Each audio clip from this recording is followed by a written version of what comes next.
1. Mon arrivée en France. Je suis arrivée en France il y a 6 mois. J'ai quitté Alger pour trouver un travail ici. J'avais peur, mais aussi beaucoup d'espoir. Tout me semblait nouveau et très rapide. Les gens parlaient trop vite pour moi. J'avais du mal à comprendre les annonces dans le train. 2. Mon niveau de français. Je comprends les phrases simples, comme bonjour ou je veux un café. Mais les conversations rapides me stressent beaucoup. Parfois, les gens parlent sans faire de pause. Je ne sais pas où commence ou finit une phrase. Les accents sont parfois difficiles à suivre, surtout l'accent du Sud. Quand une personne parle avec un accent fort, je dois me concentrer beaucoup. J'oublie souvent les mots quand je parle.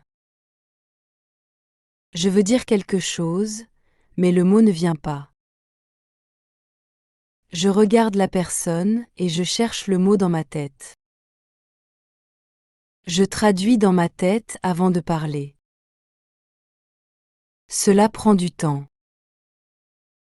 Parfois, la personne devient impatiente. Je me sens mal. Les expressions françaises me confondent. Par exemple, quelqu'un a dit « c'est pas la mer à boire ». J'ai pensé à la mer, mais ce n'était pas logique. Je ne comprends pas toujours le vrai sens. 3. Mon travail en France.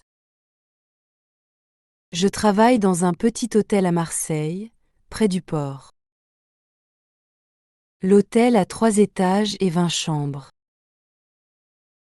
Je commence mon travail à 7 heures chaque matin. Je fais le ménage dans les chambres. Je change les draps, je nettoie la salle de bain et je passe l'aspirateur. Il faut aussi mettre des serviettes propres et du savon. Je fais attention à chaque détail parce que je veux bien faire mon travail. Parfois, je dois nettoyer très vite parce que les clients arrivent bientôt. Je parle parfois aux clients à la réception. Je dis bonjour, bienvenue, ou vous avez une réservation. Je dis souvent pardon ou un moment quand je ne comprends pas. Je souris beaucoup pour montrer que je veux aider. Un jour, un client m'a demandé où se trouve le restaurant. J'ai réussi à expliquer le chemin avec des mots simples. J'étais très contente. Mon patron est gentil, il parle lentement avec moi. Il m'explique les tâches chaque matin. Il dit tu peux commencer ici ou attention à cette chambre. Il me donne confiance. Les collègues m'aident quand je ne comprends pas. Une collègue me montre comment faire le lit plus vite. Une autre m'explique des mots nouveaux. On travaille en équipe. Je me sens utile, même si je fais encore des fautes en français. 4. Mes difficultés quotidiennes. Aller à la banque était un cauchemar. La première fois, je suis allée seule. Je voulais ouvrir un compte. Une dame m'a donné beaucoup de papiers. Elle a parlé vite et je n'ai rien compris. J'ai regardé les papiers sans savoir quoi faire. J'avais peur de signer quelque chose de mauvais.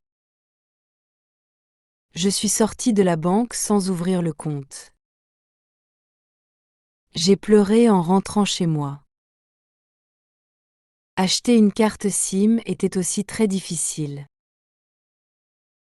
Je suis allée dans un magasin de téléphone. Un vendeur m'a demandé beaucoup de choses. Je ne savais pas quoi répondre. Il m'a posé des questions sur mon forfait. Je ne connaissais pas le mot « forfait ». J'ai juste dit « Internet » et montré mon téléphone. Il m'a donné une carte, mais je ne savais pas comment l'activer. J'ai demandé de l'aide à un collègue plus tard. Parler au médecin m'a fait pleurer. J'étais malade. J'avais de la fièvre et mal à la gorge. Je suis allée au centre médical. La médecin a parlé vite. Elle a dit des mots que je ne connaissais pas. Je voulais expliquer ma douleur, mais je n'avais pas les bons mots. Je me suis mise à pleurer. Elle m'a donné une ordonnance, mais je ne savais pas comment la lire. J'ai demandé de l'aide à la pharmacie après. Comprendre les panneaux dans la rue est difficile. Parfois, je ne sais pas si je peux tourner à gauche ou pas. Les mots sont longs. Il y a aussi des panneaux avec des phrases comme « stationnement interdit sauf résident ». Je ne comprends pas tout. Je regarde les autres pour voir ce qu'ils font. Je souris beaucoup pour éviter de parler. Quand je ne comprends pas, je fais un sourire. Je dis « d'accord » ou « merci ». C'est plus facile que de poser une question. Parfois, je dis « je ne parle pas bien français ». Les gens répondent gentiment, mais je me sens petite. Je veux comprendre tout, mais ce n'est pas encore le cas. 5. Comment je me sens? Je me sens souvent seule ici. Je ne connais pas beaucoup de gens. Je travaille, je rentre chez moi, et je ne sors pas beaucoup. Parfois, je passe tout le week-end sans parler à quelqu'un. J'ai peur de dire des bêtises, alors je parle très peu. Je pense beaucoup avant de dire une phrase. Je répète les mots dans ma tête. Je veux dire les choses correctement. J'évite les grands groupes de gens. Quand il y a beaucoup de voix, je n'arrive pas à suivre la conversation. Je souris, mais je ne comprends pas tout. Quand on rit, je ne sais jamais pourquoi. Je regarde les visages, mais je ne comprends pas la blague.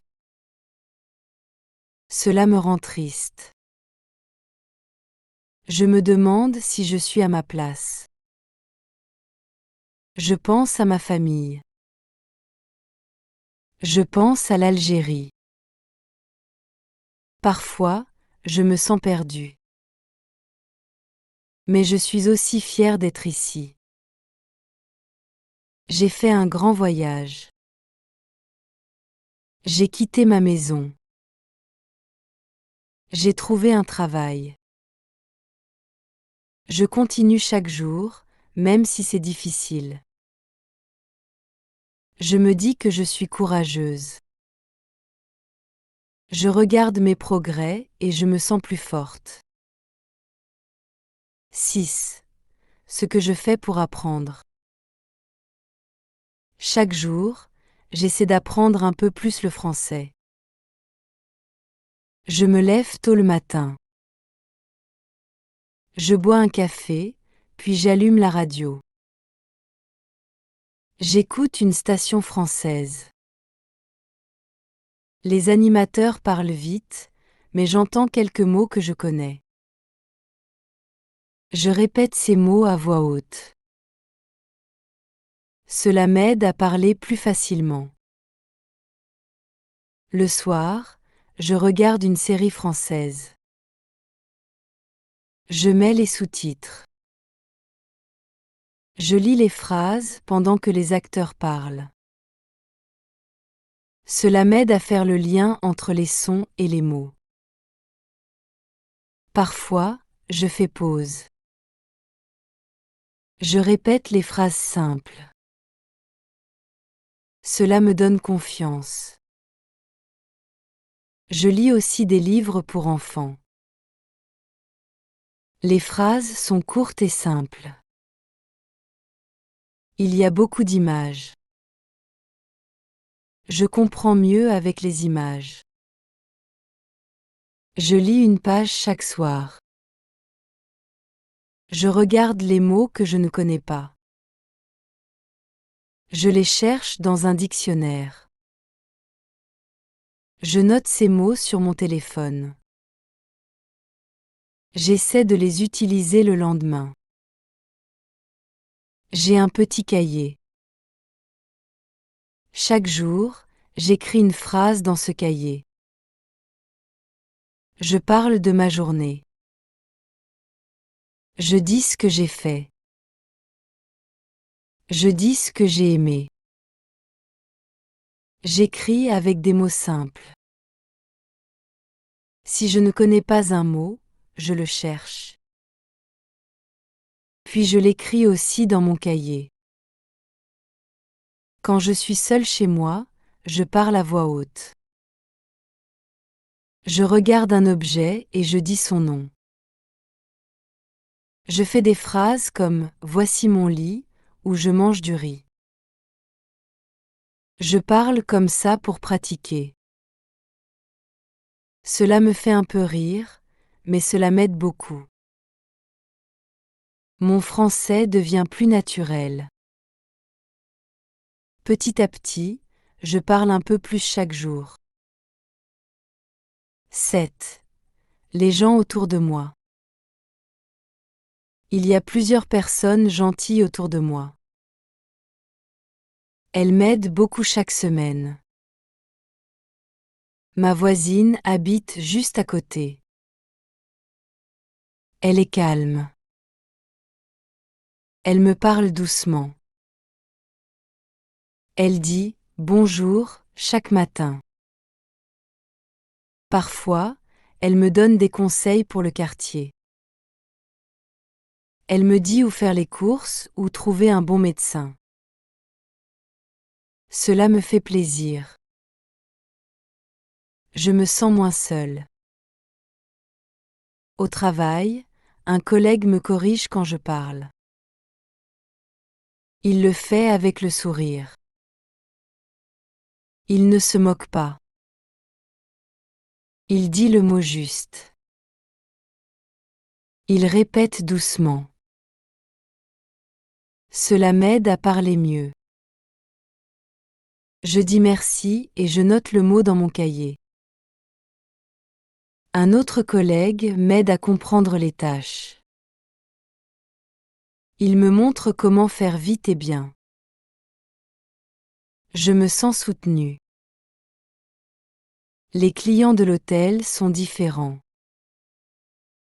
Certains sont pressés. Mais d'autres sont patients. Une fois, une dame m'a dit « merci » avec un grand sourire. Elle a compris que je ne parle pas très bien. Elle a parlé lentement. Cela m'a donné confiance. Chaque jour, je vais au marché. Une dame vend des fruits et des légumes. Elle me reconnaît maintenant. Elle me dit « bonjour » et « ça va ». Je réponds toujours avec un sourire. Parfois, elle me parle un peu plus. Elle me dit le prix ou le nom des produits. J'apprends de nouveaux mots avec elle. Une bénévole m'aide beaucoup. Elle donne des cours gratuits. Je vais à ses cours 2 fois par semaine. Nous faisons des exercices simples. Nous lisons et écrivons. Je peux poser des questions. Elle explique bien. Elle est très patiente. Je commence à me sentir un peu acceptée. Je ne suis plus invisible. 8. Mes progrès. Aujourd'hui, je comprends mieux les annonces dans le train. Avant, tout allait trop vite. Maintenant, je reconnais les mots importants. Je sais quand le train arrive. Je sais quand il change de direction. Je peux appeler un centre médical. Je prends un rendez-vous seul. Je dis mon nom, la date et l'heure. Je note tout sur un papier pour ne pas oublier. Cela me rend fière. Je peux aussi demander mon chemin. Si je suis perdue, je pose une question simple.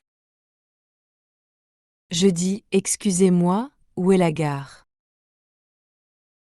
Les gens me répondent. Je comprends souvent la réponse. Je fais moins de fautes quand j'écris un message. Je lis les phrases avant de les envoyer. Je vérifie les mots. Je pense aux accords. J'utilise mon dictionnaire. Mon écriture devient plus claire. Je parle plus vite qu'avant. Avant, je faisais beaucoup de pauses. Maintenant, je parle un peu plus naturellement. Je fais des phrases simples. Je ne panique pas si j'oublie un mot. Je trouve un autre mot. Je continue à parler. Parfois, je me corrige toute seule. Je dis une phrase. Puis je me dis non, ce mot est faux. Je le dis encore une fois avec le bon mot. Cela me montre que j'apprends. 9. Ce que je fais encore mal. Je fais encore des erreurs. Je fais des fautes d'accord. Par exemple, je dis « elle est allée » au lieu de « elle est allée ». Je ne vois pas toujours la différence. J'apprends lentement. Je mélange les temps. Je veux dire quelque chose au passé. Mais je parle au présent. Les verbes changent. Je me perds parfois. Je dois pratiquer plus. Je dis souvent ou attends. Je cherche mes mots. Cela coupe la phrase. Cela me stresse. Mais je sais que c'est normal. Cela arrive quand on apprend. Je confonds des mots. Chercher et trouver sont difficiles. Je dis « je trouve un travail » quand je veux dire « je cherche un travail ». Je dois répéter ces mots souvent. Les blagues sont très dures à comprendre. Les gens rient, mais je ne comprends pas pourquoi. Je n'entends pas le mot drôle. Je me sens en dehors de la conversation. Quand je suis fatiguée, je perds mes mots. Je parle moins. Je fais plus d'erreurs. Je n'ai pas d'énergie. Je me dis alors, repos, puis on recommence demain. 10. Mon espoir. Je pense souvent à demain. Je veux que demain soit plus simple que maintenant. Je veux comprendre les choses sans trop de stress. Je veux parler avec confiance. Je veux dire une phrase sans chercher mes mots. Je veux parler sans peur. Je veux regarder une personne et parler calmement. Je veux parler au téléphone sans paniquer. Je veux comprendre les blagues simples. Je veux savoir pourquoi les gens rient. Je veux rire avec eux. Je veux me sentir incluse. Je veux partager ces moments heureux. Je ne veux plus rester silencieuse. Je veux apprendre un mot nouveau chaque jour. Je veux lire une page de livre chaque soir. Je veux écouter la radio sans me fatiguer. Je veux écrire un texte sans trop corriger. Je veux aller au cours de français et poser des questions. Je veux travailler mieux. Je veux comprendre toutes les consignes. Je veux répondre aux clients avec plus de mots. Je veux aider mes collègues. Je veux faire mon travail avec confiance. Je veux dire, je peux le faire chaque matin. Je veux aussi aider les autres. Je veux aider les nouveaux arrivants. Je veux leur dire, courage. Je veux partager mes astuces. Je veux expliquer les choses simples. Je veux être comme la bénévole qui m'aide maintenant. Je veux être forte, même quand la journée est difficile. Je veux pleurer moins. Je veux sourire plus. Je veux voir mes progrès. Je veux me dire, tu avances. Je veux vivre ici avec paix. Je veux que la France devienne un vrai chez moi. 11. Conclusion. Ma vie en France est difficile, mais pleine d'espoir. Chaque jour est un petit pas. Je ne comprends pas tout, mais je continue. Je ne parle pas parfaitement, mais je progresse. Je suis Anne. Je suis ici et je vais rester. Merci d'avoir regardé jusqu'à la fin.